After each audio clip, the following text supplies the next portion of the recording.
Et de regarder notamment à droite, en bas, vous verrez la touche partager. Alors, ce que je dis toujours, de la même manière que moi, je n'ai pas gardé cette parole du Seigneur, je l'ai répandue au travers des réseaux sociaux. De la même manière aussi, si vous les partagez, afin que cette parole ne reste pas captive, mais cette parole soit répandue dans le nom puissant de Jésus-Christ.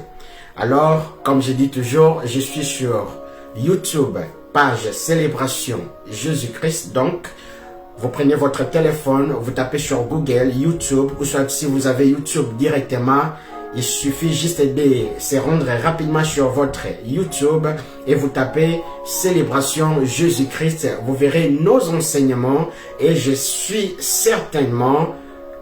sûr et certain que vous serez bénis par nos enseignements qui sont dans notre page Célébration Jésus-Christ qui est là pour édifier la jeunesse. Alors, n'oublions pas, je suis aussi sur WhatsApp, je suis sur Instagram, je suis sur TikTok avec des vidéos qui ne dépassent pas 3 minutes le long de la semaine.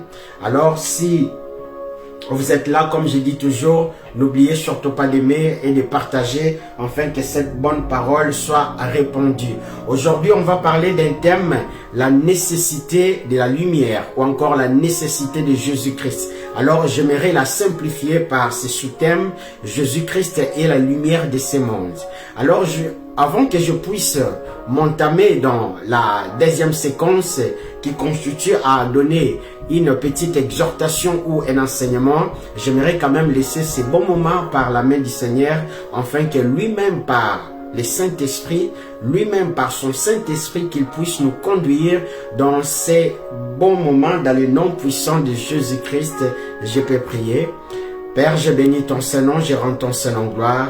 Je laisse toute personne qui va suivre cette émission entre ta sainte main. Laisse que tu puisses nous ouvrir la connaissance. Laisse que tu puisses nous ouvrir ta volonté, afin qu'on puisse rester que sur ta volonté. Père éternel, je t'en supplie dans le nom puissant de Jésus-Christ, dont je suis le serviteur.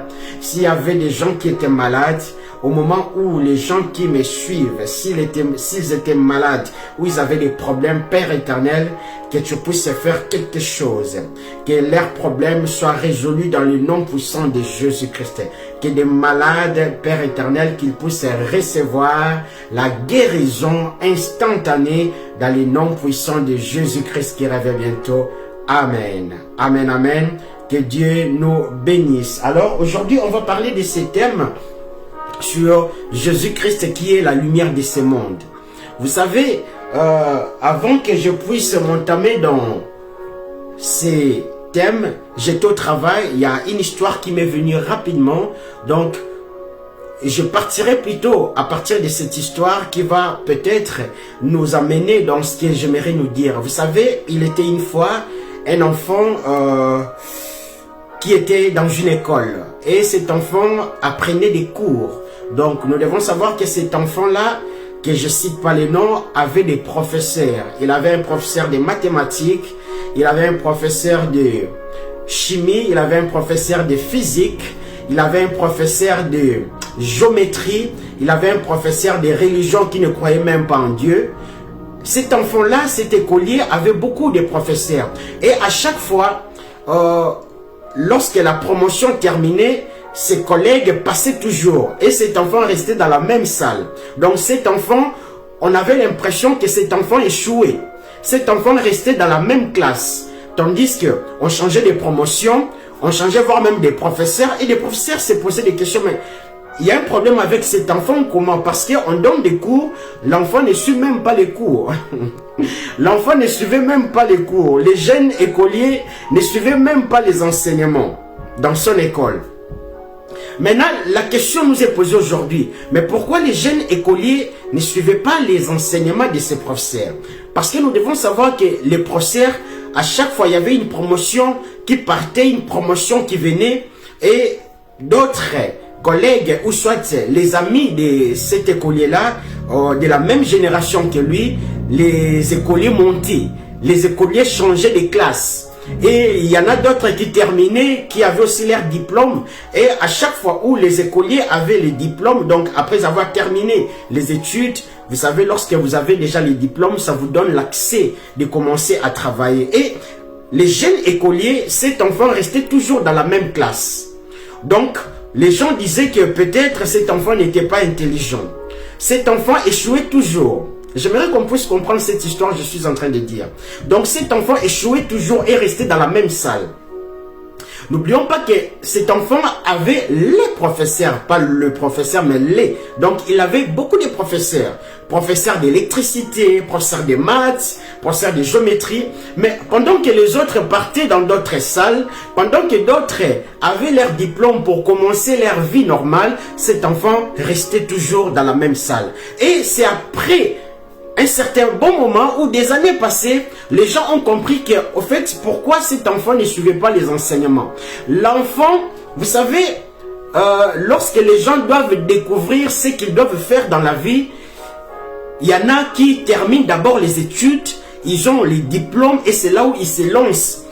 C'est ainsi, tu verras quelqu'un qui choisit faire l'électricité, l'autre qui fait la trigonométrie, l'autre fait des maths. Et enfin, ils savent que à la fin, ils auront un diplôme pour se canaliser dans d'autres choses. Amen. Mais nous devons savoir une chose, cet enfant, lui, ne restait pas à l'école pour apprendre. Parce que cet enfant, aussitôt, lui avait compris qu'il y avait un problème. Alors, j'aimerais qu'on puisse comprendre le problème, c'était quoi en fait aujourd'hui. Donc, pendant que les professeurs donnaient les cours dans la salle de classe, les professeurs, au lieu d'allumer la lumière, il n'y avait pas la lumière dans cette salle-là. Donc, cela veut dire que tous ces cours, ou tous les cours se faisaient avec de la bougie. Je répète. Donc, pendant qu'il y avait des promotions qui changeaient les promotions, il y en avait d'autres qui venaient et d'autres qui partaient, qui montaient de classe en classe, donc 3e, 4e, 5e, ainsi de suite, pour avoir des diplômes. Mais dans ces salles-là, il n'y avait pas de la lumière. Il n'y avait pas de l'électricité. Alors, les professeurs donnaient les cours avec de la petite lumière, donc la lumière des bougies. Vous savez, la bougie ne donne pas une lumière suffisante. Il vous faut peut-être beaucoup de bougies. Et alors, cet enfant avait compris déjà dès le bas âge qu'il était fait, ou soit il avait une mission juste de créer la lumière. Ou soit, si je peux le dire encore autrement, cet enfant a compris rapidement que lui, sa mission était juste d'inventer la lumière. Parce qu'il a vu la manière dont les professeurs enseignaient. Les professeurs donnaient les cours, mais sous la lumière des bougies. Et voir même ces promotions qui montaient, qui changeaient de classe, lui restait toujours dans la même salle et les autres se posaient des questions. Mais comment lui n'apprend pas comme nous? Pourquoi lui ne fait pas des interros? Lui, pourquoi il n'apprend pas comme les autres? Lui, pendant que les professeurs donnent les cours, lui, il est en train de faire d'autres choses. Non, lui avait compris que lui, son problème n'était pas d'avoir un diplôme. Vous savez, il y en a pour être célèbre dans la vie, il faut avoir un diplôme.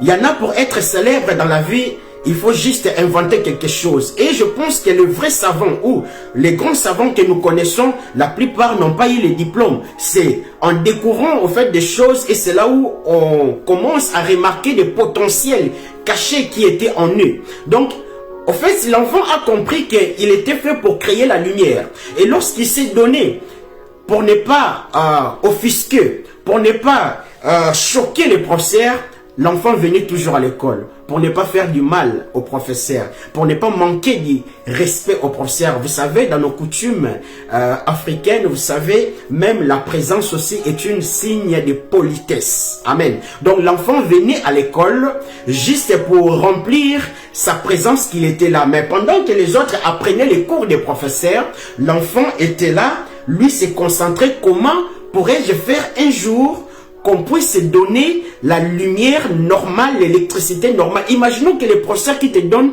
les cours de l'électricité, mais lui-même, dans ce monde-là, il n'y a pas l'électricité. Il te donne les cours de l'électricité d'une manière fictive.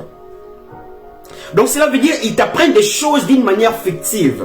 Les choses ne sont pas praticables parce qu'il te donne les cours de l'électricité au moment que dans la salle, vous n'avez même pas un câble de l'électricité. Au moment que dans la salle, vous utilisez que des bougies. Et alors, c'est ainsi, ne méprise jamais ce que tu es en train de voir. Il se peut que celui que tu vois qu'il est en train d'échouer, lui a compris aussitôt ce qu'il devait accomplir sur la terre.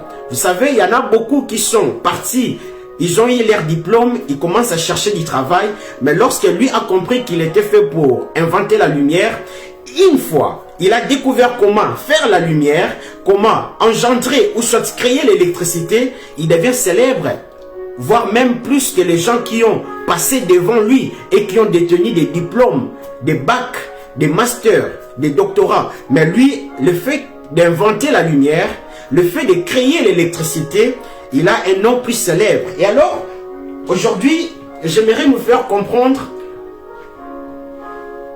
dans Jean 1:5. Alors, je suis bien dans la version.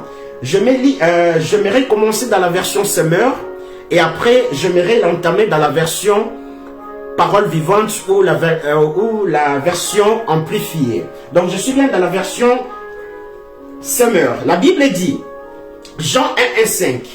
Au commencement était celui qui est la parole de Dieu. Il était avec Dieu. Il était lui-même Dieu.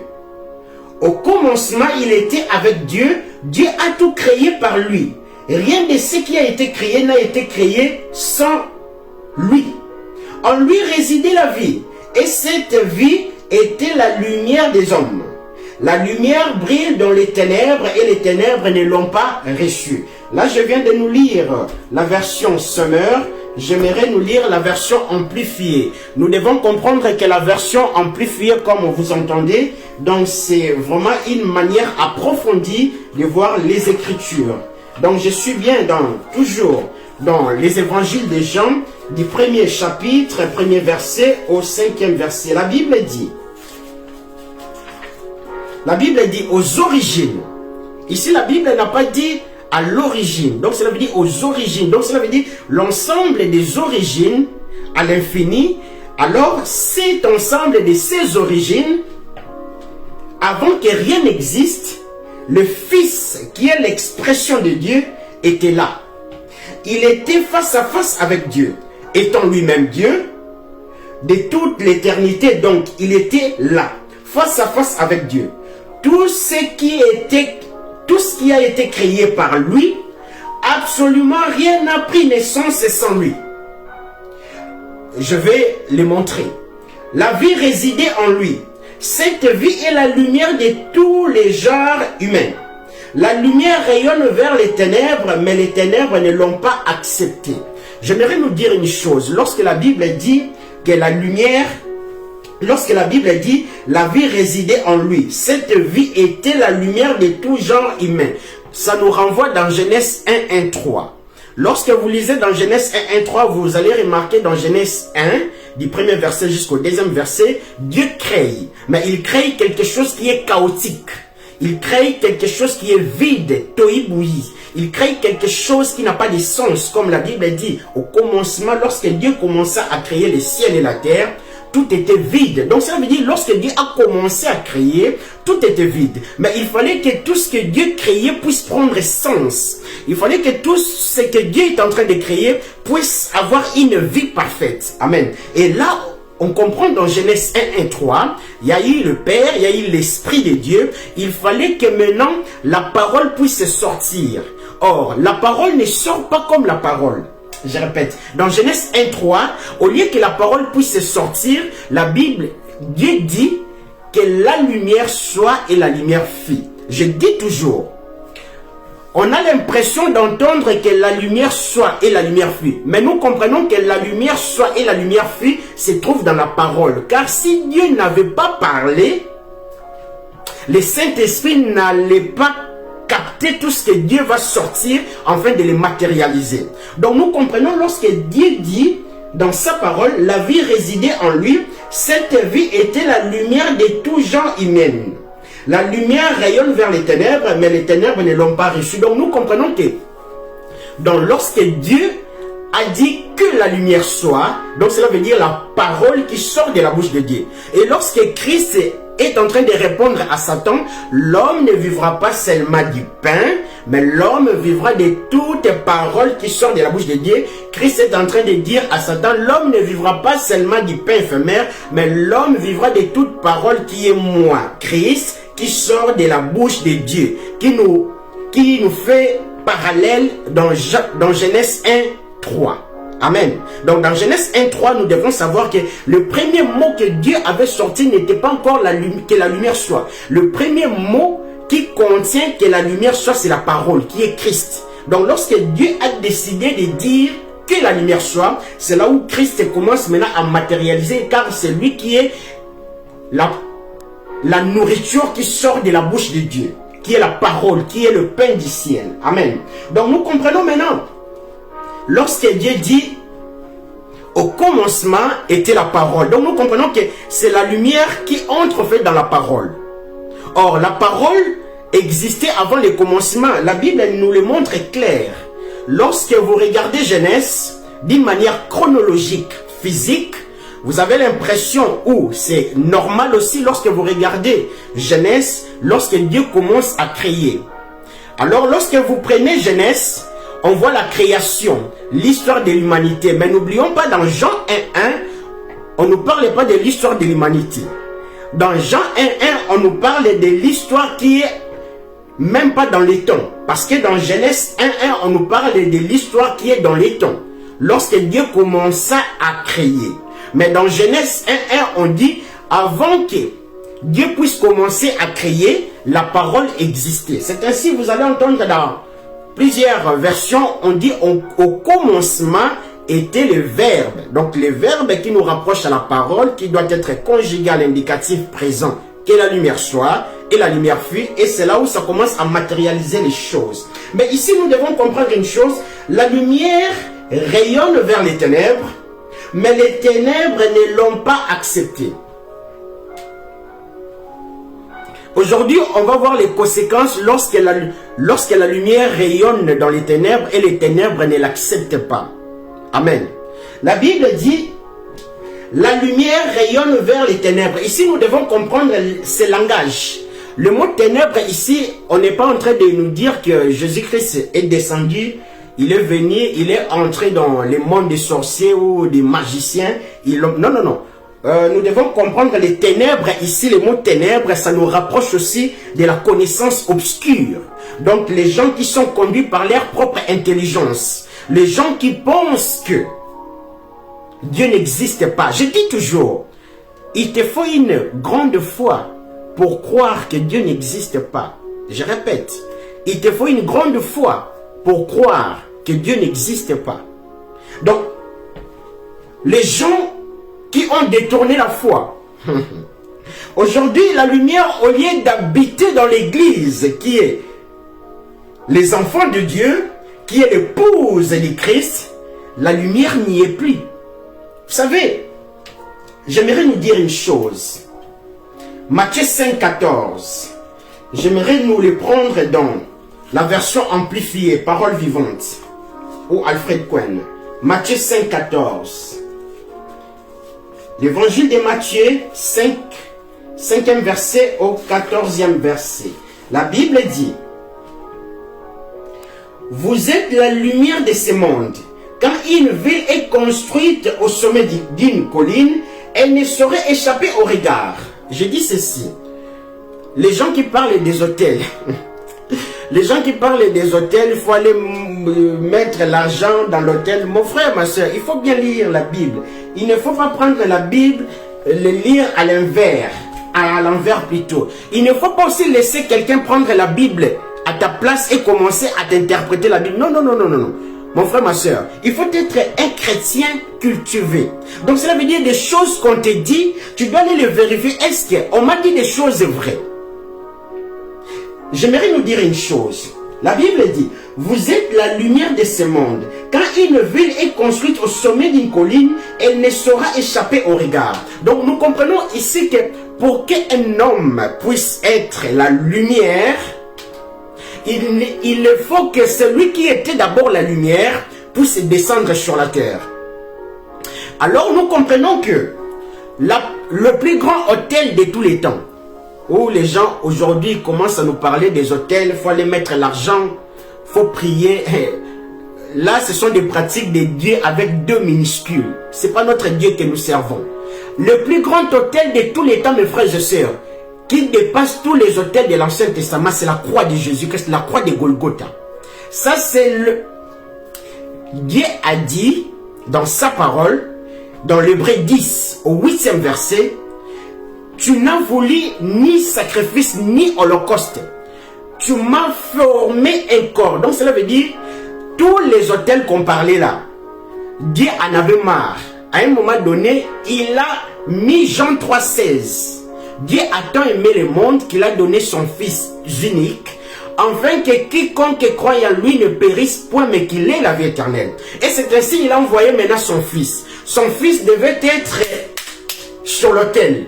Son Fils devait être sacrifié pour nous. Donc nous comprenons qu'aujourd'hui, on ne peut plus te parler de l'histoire de l'autel, mon frère, ma soeur. Parce qu'il y a un autel qui crie pour toi. C'est l'autel de Golgotha. Où le sacrifice, c'est lui-même le Fils. Où l'autel, c'est la croix sur la montagne de Golgotha. Où lui-même le Père, le sacrificateur. Parce que c'est le Père qui a sacrifié le Fils pour se réconcilier avec lui-même. Pour nous. Donc nous comprenons aujourd'hui, si on te parle de l'autel, on va donner l'argent. Va prier pour donner de l'argent. Ma soeur, mon frère, on est en train de te mentir. Ça, ce sont des pratiques, je répète, avec des 2 minuscules. C'est lorsque tu commences à côtoyer de Binzambi, de dieux de Krishna, de dieux de Krishna, de Bouddha. Ce sont des choses comme ça. C'est lorsque tu commences à mélanger Dieu, ça donne ça. Amen. Notre Dieu que nous servons, il n'y a qu'un seul sacrifice. Il n'y a qu'un seul sacrifice qui a plu à Dieu, c'est le sacrifice de la croix. Or, on ne peut pas parler des sacrifices sans parler de l'autel. Donc nous comprenons ici, j'aimerais aussi faire une différence. Vous savez, dans l'histoire de tous les autels qu'on a entendus dans l'Ancienne Alliance, il n'y a aucun autel qui a fait que la présence de Dieu puisse demeurer sur la terre. Je répète. Dans l'histoire des autels qu'on a entendus de Genèse à Malachie, il n'y a aucun autel qui a fait demeurer la présence de Dieu sur la terre. Jusqu'à aujourd'hui. La présence de Dieu est demeurée aujourd'hui par l'autel de Christ qui est à la croix. C'est ainsi lui maintenant qui a invité la lumière sur la terre. La lumière est descendue et la lumière est restée maintenant en nous. Maintenant, lorsque vous manquez la lumière, écoutez-moi ce que ça peut donner. Aujourd'hui, il y a des numérologues dans nos églises. Des gens qui ont fait la numérologie. Des gens qui ont fait la chiffrologie. Ils te donnent des prophètes cellulaires. Je les appelle des prophètes cellulaires. Ils te donnent les numéros de téléphone. Mon frère, ma soeur, le Saint-Esprit n'a pas besoin de commencer à te... Le Saint-Esprit n'a pas besoin de commencer à t'intimider. Non, mon frère, ma soeur, il y a un problème. C'est la voyance. Et je suis choqué, même pas choqué. Je trouve ça normal lorsque je lis la parole qu'il y aura beaucoup de séducteurs qui vont venir. Où vous entendez vous-même explicitement un prophète qui s'autoproclame lui-même qu'il est voyant. Or, nous ici en Europe, nous connaissons que si tu veux appeler un voyant pour voir ton avenir, c'est très simple. Tu le vois dans nos postes téléviseurs. Ils sont là, ils ont des numéros de téléphone, des cartomanciens. Tu les appelles, ils commencent à te donner ton avenir. Et c'est ce qui se passe aujourd'hui dans l'église des dieux vivants. Où les gens confondent tout. Quelqu'un qui est là, il te prend 2 heures, 3 heures, il commence à parler que de vos vies. Mon frère, ma soeur, c'est de la voyance. La prophétie existe. J'aimerais nous donner les indicateurs qui montrent que celui-là, c'est la prophétie de Dieu. La première des choses, lorsque vous manquez la lumière, la lumière qui est Christ, ça vous serait difficile de comprendre que celui-là est dans le faux ou dans le vrai. Mais lorsque vous avez la lumière en vous, regardez la première des choses que le Saint-Esprit fait. Ma soeur, mon frère, je te garantis, le Saint-Esprit rend témoignage en nous que nous sommes les enfants de Dieu. C'est la plus grande chose que le Saint-Esprit fait dans la vie d'un homme. Donc ça veut dire que le Saint-Esprit va te conduire, marcher sur l'Esprit de Dieu. Il va t'activer les dons, beaucoup de choses. Mais la plus grande chose que le Saint-Esprit fait dans la vie d'un homme, il rend témoignage dans l'esprit d'un être humain qu'il est enfant de Dieu. Maintenant, lorsque le Saint-Esprit doit rendre témoignage en toi que tu es l'enfant de Dieu. Mais comment lorsque tu es devant un faux prophète, ce soi-disant Saint-Esprit n'arrive pas à rendre témoignage que celui-là n'est pas un faux? Donc on comprend que même toi-même, tu n'es pas habité par l'Esprit. J'aimerais l'expliquer. Lorsqu'on manque la lumière, lorsqu'une prophétie vient de Dieu, la première des choses, ça suscite la crainte. Attention, lorsqu'une prophétie commence à venir, on commence à jeter des fleurs sur les prophètes. Et c'est ce qui arrive aujourd'hui. Regardez l'histoire dans la Bible, de Genèse à l'Apocalypse. Vous verrez que les prophètes, c'était des gens qui étaient voire même haïs du public. Mais aujourd'hui, c'est les prophètes qui sont des stars. Lorsque les prophètes est en train de prophétiser, Sakola, parle. L'œil qui voit clair. Mon frère, ma soeur, moi je connais que la prophétie, la première des choses que la prophétie amène dans la vie d'un homme, c'est la crainte. Même si c'est une prophétie de bénédiction, même si c'est une prophétie d'avertissement, la première des choses, Dieu va te mettre un esprit de crainte. Quand je parle de crainte, je ne parle pas de la peur. Je ne parle pas de la peur, je parle des craintes qui rendent toujours l'homme soumis devant son Dieu. Qui rend toujours l'homme soumis devant le Père. Amen. Qui rend toujours l'homme faible, qui ne peut rien. C'est par la grâce de Dieu. Et aujourd'hui, la prophétie nous fait entrer dans des comparaisons. Vous savez, c'est parce que les gens n'aiment pas vérifier ou soit analyser des choses. Allez sur Google, tape numérologie, tape chiffrologie. Vous savez, il suffit juste que ce type-là puisse savoir ta date de naissance. Il peut décrire tout de ta vie. Il peut décrire tout de ta vie. Et les enfants de Dieu sont flous aujourd'hui. Combien de numérologues tiennent la Bible? On les appelle des prophètes. Combien de chiffrologues tiennent la Bible comme ça, on les appelle des prophètes? Et ils imposent les mains dans la vie des enfants de Dieu. Ils prennent les étoiles des enfants de Dieu. Mon frère, ma soeur, je ne suis pas en train de te dire des choses que j'ai entendues. Moi, j'ai vécu ça. Je répète, je ne suis pas en train de te dire des choses que j'ai entendues d'une personne. Je ne suis pas en train de te dire des choses que j'ai entendues. Je ne suis pas en train de dire des choses que j'ai vécues. Non, je l'ai vécu et je l'ai expérimenté. Je l'ai vécu et je l'ai expérimenté. Lorsque vous manquez la lumière, vous savez, dans la nature de l'homme, l'homme aime écouter. L'homme aime beaucoup écouter. Et c'est ainsi, l'ennemi aussi utilise la prophétie. L'ennemi utilise la prophétie. Et aujourd'hui, il y a des prophètes cellulaires. Mon frère, ma soeur, soyons quand même intelligents. Quel est ce Saint-Esprit qui va t'impressionner sur ton numéro de téléphone? Dis-moi, la gloire de Dieu se trouve où? Te donner le numéro de téléphone. Moi, j'aimerais te dire une chose. Le Saint-Esprit n'impressionne personne. Le Saint-Esprit convainc. Mais lorsqu'un esprit commence à t'impressionner, c'est de la voyance. Et souvent, j'aimerais nous dire une chose. Les enfants de Dieu sont encore flous. Ces esprits-là, ils ne peuvent pas entrer en toi sans que toi-même tu puisses leur donner la porte. Or, la porte, c'est peut-être direct ou soit indirect. Donc, cela veut dire direct, toi-même tu acceptes, mais tu peux aussi l'accepter indirectement par un mouvement.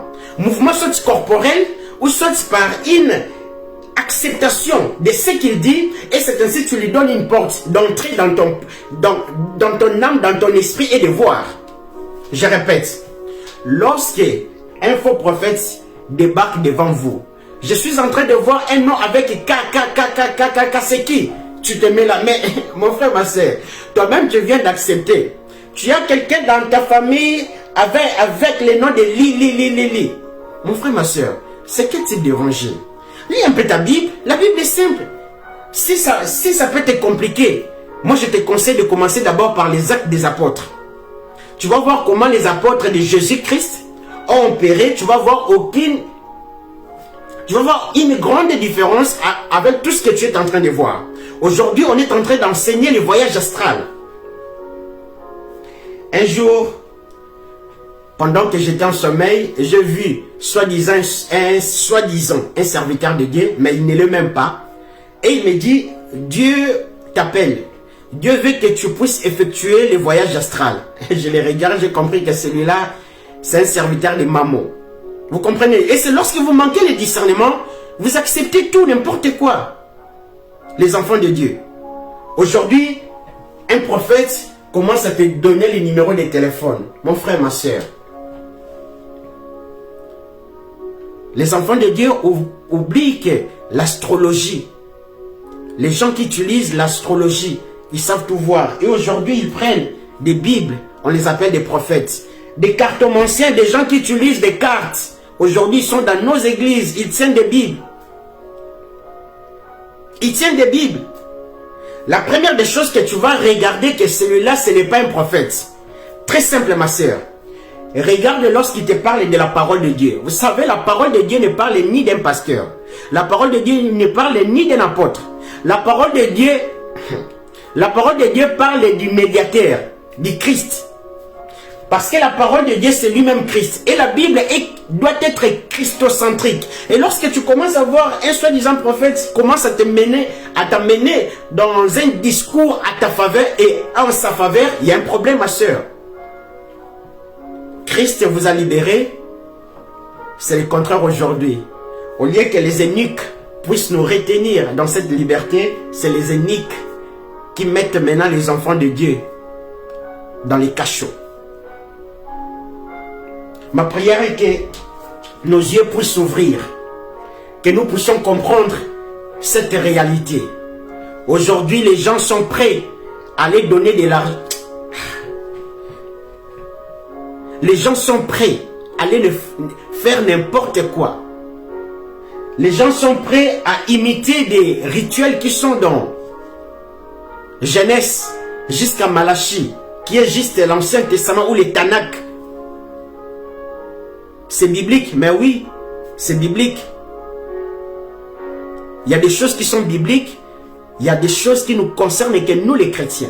Parce que nous devons savoir que de Genèse à Malachie parle que de Christ, mais d'une manière codée, qui est décodée dans la Nouvelle Alliance. Donc si toi tu dois mettre de l'eau avec du sel et tu bois de l'huile pour être rempli du Saint-Esprit, il y a un problème. Et il y a aujourd'hui des mamans, des grands frères, des sœurs qui sont dans ce genre de pratiques parce qu'ils ne connaissent pas encore. Ou il y en a qui invoquent, voire même Shekinah. Mon frère, ma soeur, Jésus-Christ revient. Donc nous comprenons que aujourd'hui, si quelqu'un te parle de l'autel, tu dois voir la lumière en toi. Vous savez, au début, je parlais de l'histoire de cet enfant-là qui était écolier dans une salle. Et dans cette salle-là, le professeur donnait les cours avec une lumière de bougie. Pendant que les autres passaient les classes, avaient des diplômes, vaquaient déjà leur vie, trouvaient du travail, lui restait toujours dans la même salle. Parce que l'enfant avait compris qu'il y avait un problème. Même les professeurs ignoraient les problèmes. Même ses collègues de plusieurs promotions ignoraient les problèmes. Mais lui avait compris que les professeurs ne pouvaient pas commencer à donner les cours dans une telle situation de bougie. Il fallait que lui puisse créer la lumière. C'est ainsi, lui n'avait pas besoin de diplôme. Lui avait besoin d'inventer l'électricité. Amen. Donc, lorsque tu as la lumière en toi, la lumière va témoigner. Si aujourd'hui, moi je dis toujours, lorsque Christ viendra, lorsque Christ dira aux faux prophètes, éloignez-vous de moi, vous qui commettez l'iniquité. Je ne vous ai jamais connu. Je dis toujours, Christ ne dit pas, je ne vous connais pas. Il dit, je ne vous ai jamais connu. Donc ça veut dire, quand tu as commencé ton histoire là, que maintenant je commence à suivre Christ, je commence à prier dans une telle église, et je suis aussi dans les départements d'intercession, Christ ne te connaissait pas. Maintenant la question nous est posée, mais qu'est-ce que le frère Shirley est en train de dire? Comment moi je viens de me repentir? Je commence à partir dans une église et à la fin Christ me dit, et puis je marche dans la crainte de Dieu, je prie, je gêne, j'évite les péchés. Mais pourquoi Christ peut me dire que je ne vous ai jamais connu? Donc cela veut dire, dès le départ, de là où moi je pensais que j'étais converti, écoutez la réponse. Là où tu t'es converti, si Christ n'y est pas, tu t'es converti en quoi? J'avais dit ceci. Là où tu t'es converti, en principe, c'est pas là où tu t'es converti. En principe, c'est pas l'église, endroit géographique qui fait que tu sois l'église. C'est Christ qui fait que tu sois église par le Saint-Esprit. Maintenant, lorsque vous vous réunissez 50 ou 100 dans un endroit géographique, c'est là où on appelle maintenant l'église dite locale. Donc cela veut dire l'église locale est l'ensemble des gens qui sont habités par le Saint-Esprit. L'église locale est l'ensemble des gens qui sont des églises. Maintenant, toi, pose-toi la question. Vous êtes des saints. Et parmi vous, il n'y a aucune personne qui a le Saint-Esprit. Donc, cela veut dire, là où tu prétends partir dans l'église, en principe, toi, tu vois l'église. Mais c'est le secte. En principe, c'est un secte que toi-même, tu ignores. Et c'est parmi ces gens, les faux prophètes et ces faux enfants de Dieu qui pensent servir Dieu, ils viendront. Parce que beaucoup des enfants de Dieu aujourd'hui n'ont pas cette lumière-là en eux pour comprendre, pour voir la révélation de Dieu. Je dis toujours, pour détourner vos prières, pour détourner la prière des enfants de Dieu, tu n'as pas besoin d'être sorcier. Tu n'as pas besoin d'être magicien pour détourner la prière des gens. Pour détourner la prière des gens, il faut leur donner un mauvais enseignement. Car n'oublions pas qu'au commencement n'était pas la prière. Au commencement était la parole. Et la vraie prière, c'est la parole. Plus tu as la connaissance de la parole, plus tu as Christ, plus tu sais monter et canaliser tes prières. Maintenant, toi, si on veut détourner tes prières, c'est un petit jeu. On te fait engober, même pas donner, engober les faux enseignements. Plus tu l'acceptes, plus tu les reçois, ta prière est basée sur cet enseignement. N'oublions pas, l'enseignement, c'est une âme d'une personne. L'enseignement, en fait, c'est la personne. L'enseignement, c'est une personnalité en nous. Donc, cela veut dire, l'enseignement montre ce que tu es réellement. Donc, comme vous me voyez là, ce que je suis en train de dire, c'est ce que je suis réellement à l'intérieur de moi. Donc cela veut dire, pour détourner tes prières, il suffit juste de te faire engober de mauvais enseignements. C'est ainsi, tu vas me dire, mais comment ça, frère Charlie est en train de dire, comment ça, moi j'ai prié Dieu, mais comment on peut détourner mon enseignement? Ah, ma soeur, mon frère, mais lorsque tu pars déjà prier sur les autels, on va chasser les autels, on va faire ça, ta prière est détournée. Car l'autel qui crie, qui est au-dessus de tous les autels, c'est l'autel du Christ. Donc ça veut dire que tu n'as pas déjà la lumière en toi, tu n'as pas déjà la parole en toi. C'est ça le problème. Donc cela veut dire, tu es comme les enfants d'Israël, des Hébreux qui viennent de sortir de l'Égypte. Au lieu de parcourir que 11 ou 17 jours, le désert pour entrer en Canaan, ils vont faire un détour de 40 ans. Pourquoi? Ils n'étaient pas encore mûrs. Et lorsque vous manquez la lumière, il y a ce genre de choses qui arrivent. Vous savez, l'homme aime beaucoup entendre. Lorsque vous essayez un peu de voir dans l'histoire, voire même de Michée. Michée est un prophète où il a exercé son ministère lorsqu'il y avait les rois Akab et Josaphat. Et un peu de temps, il y avait beaucoup de prophètes qui étaient pour que le roi puisse partir en guerre. Écoutez ceci. Il y avait un esprit mauvais, des mensonges, qui vient se présenter devant Dieu. Et je m'étonne, l'esprit de mensonge dit à Dieu, je vais entrer dans la bouche des prophètes. Donc, il va commencer à prophétiser les mensonges. Vous imaginez qu'il y avait que Michée qui avait l'esprit de Dieu. Et aujourd'hui, vous allez... Dieu n'est pas dans des vagues, hein? Dieu n'est pas dans des courants où tous les prophètes commencent à donner les noms des téléphones. Mon frère, ma soeur, au moins que tu puisses être admis dans les réseaux cellulaires spirituels de la nuit. Et aujourd'hui, on a des prophètes comme ça. Ce ne sont même pas des prophètes. Il y en a qui sont des augures, il y en a qui sont des voyants, et il y en a qui les disent. On va pratiquer, voire même la prophétie aux deuxième dimension de la voyance. Bimona mona. Mon frère, ma soeur, Dieu n'est pas dans ce genre de choses. Dieu n'est pas là pour intimider. Dieu n'est pas là pour impressionner les gens. Dieu ne peut pas t'impressionner et te montrer qu'il... Non, non, non, non.